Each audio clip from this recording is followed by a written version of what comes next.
Welcome to our session on post-match follow-up and client coaching.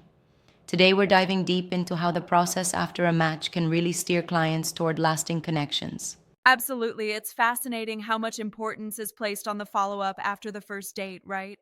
Right, it's like um, making the match is just the first step. The real magic happens when you actually follow up to see how that date went. hmm It's about gathering concrete feedback, adjusting the match criteria, and ultimately coaching the client on communicating effectively on dates. Yeah. I mean, that continuous loop of match, feedback, and refined matchmaking is the engine behind lasting relationships. Exactly. And one of the key points is refining the match. When you check in after a date, you really learn what worked and what didn't.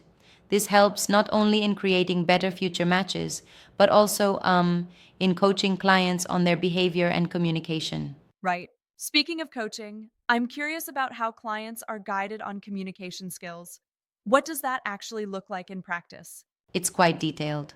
The process involves a lot of active feedback, starting with asking open ended questions like, "How did the date feel?" and "What were your first impressions?" This kind of questioning, it's like opening a door to candid feedback, which is essential for coaching. Exactly. And I imagine that also covers nonverbal cues as well, like body language and eye contact. Yup, gosh, yes. It goes into everything from how the client dresses to their body language. First impressions are built in seconds, so if a client's posture or attire sends the wrong message, that's flagged during these feedback hmm sessions. I think one really smart element here is the use of what's known as the compliment sandwich. How effective do you think that is in delivering feedback? Oh, it's like a tactical way to communicate improvements without discouraging the client. You start with a positive note, then gently move to areas that need work before ending on an Yeah, I encouraging see that note. working well. It really helps keep the conversation supportive and balanced. Although I have to ask, don't you think sometimes that approach might come off as a bit formulaic rather than addressing the deeper issues directly? That's a fair point. I mean, it hmm depends on the client. For some, it creates this safe space to talk about personal habits without feeling attacked. For others, we might need to cut to the chase a bit more directly. But the intent is always to be supportive. That makes sense. It's about striking that delicate balance.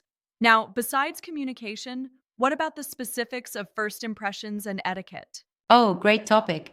It's all about everything from how appropriately a person dresses for a situation to the kind of grooming and body language they exhibit. If a client, say, appears too casual or even comes off as distracted because they're fiddling with their phone, those are points that need coaching. Right, that can really shift the energy of the date. It's interesting how even small details like punctuality or simple manners like saying please and thank you can make or break the date. Absolutely. Matches often reflect that subtle attention to detail. And the process is iterative. You use these insights to refine the client's profile, adjust the matching criteria, and improve outcomes over time. So, really, the post match follow up process is both about immediate feedback and long term refinement. Exactly. It's a cycle: match, feedback, coaching, and then rematch with more tailored criteria. This iterative process drives higher success hmm rates. And what about situations where the interest isn't mutual? How is that handled? Excellent question. When there's one sided interest, the coach has to delicately communicate the mismatch. For example, if the client felt a spark but the match didn't, the feedback is relayed with empathy. You might say, "While there were some great moments, it seems the chemistry wasn't there for a second date." It's about normalizing the experience. Right. And equally, if the client isn't on board with a second meeting, though the match is interested, the coach respects that decision, right? Exactly. The client's comfort is paramount. The coach essentially becomes both a strategist and a mediator, ensuring the client feels supported regardless of the outcome. I also find it intriguing how these feedback sessions are conducted promptly, within about 24 hours, so the details are still fresh. Yes, timing is everything. A prompt follow up not only captures the raw feelings accurately, but also shows the client that you truly care about their experience. hmm Another aspect is using a standard feedback form. How significant is that in keeping things consistent? Very significant. A standardized form ensures that every key area, from first impressions, body language, to communication skills, is covered systematically. This helps avoid any oversight and lets the data accumulate over time, which in turn fine tunes future matchmaking. Right. Then there's the coaching element where matchmakers also help develop the client's own dating skills. Can you expand on that? Sure thing. It's not just about handing out matches, it's about transforming someone into a better dater, guiding them on active listening, balanced sharing during conversation, and even on texting and phone etiquette. These coaching tips are crucial in helping the client make better connections because they learn from each date to improve their approach for the next one. Mm-hmm.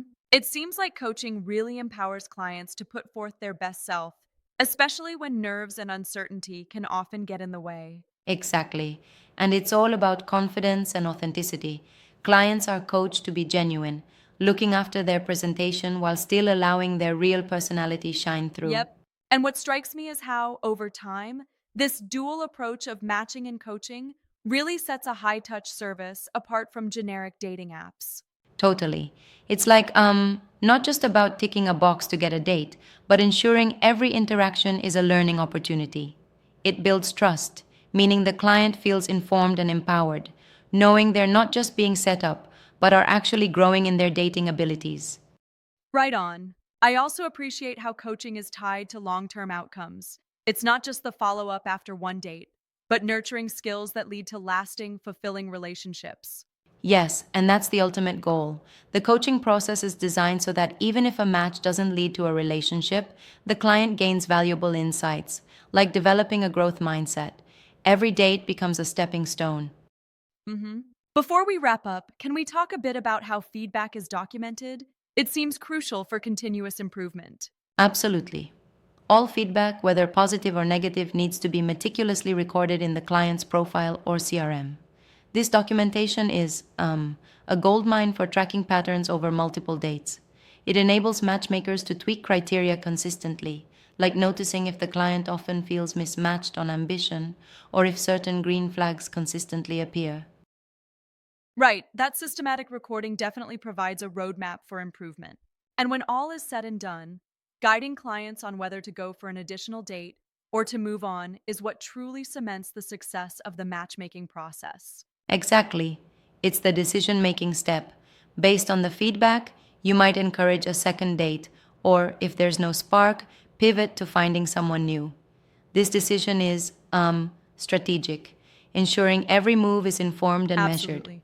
It's impressive how this whole framework, feedback collection, coaching on communication and first impressions, and subsequent steps, is designed not only to improve dating outcomes, but also client satisfaction overall.